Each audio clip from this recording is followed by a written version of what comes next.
Chinese internet enjoys some freedom, but at the same time, from time to time, they will block certain things. I think they're actually going backwards somewhat.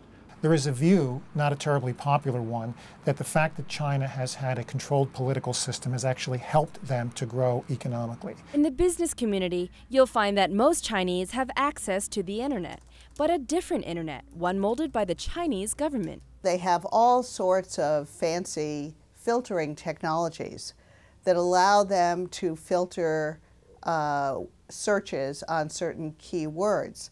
Another very frustrating thing can be when the internet goes down. Different email servers might go down. Yahoo will maybe be down for 3 weeks. Hotmail may go down for a month for no particular reason. It works in every other country in the world, but not in China. So it's very good to have more than one email set up for yourself so that if you can't get to one, you can access it from another. They have the Great Firewall of China, which is a very strong filtering system, and it catches words in emails, it catches words on websites, and it blocks them. Very much so. Would you like a list of which words to avoid? So would everyone else, but it doesn't exist.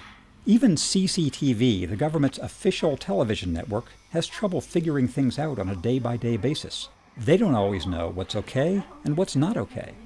In the simple sentence, if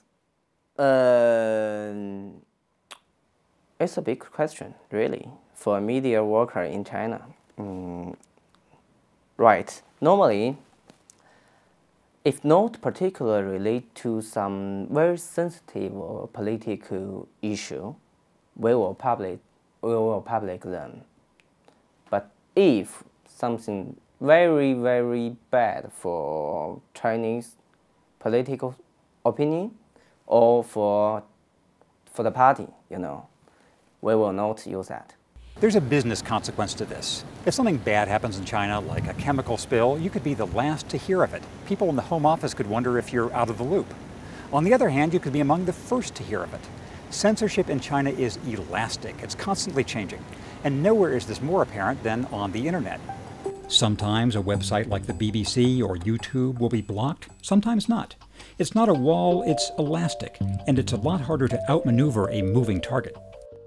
It's always a cat and mouse game of information getting out, them trying to hold it back, and that's why the internet is changing China, has changed China, will continue to change China. For more on how the internet is changing in China, and for a complete picture of China's business culture, order your copy of On the Front Lines, Doing Business in China. This DVD series is presented by The Atlantic and is not available in stores, only on the internet. Go to ChinaDoingBusiness.com and see what you're missing.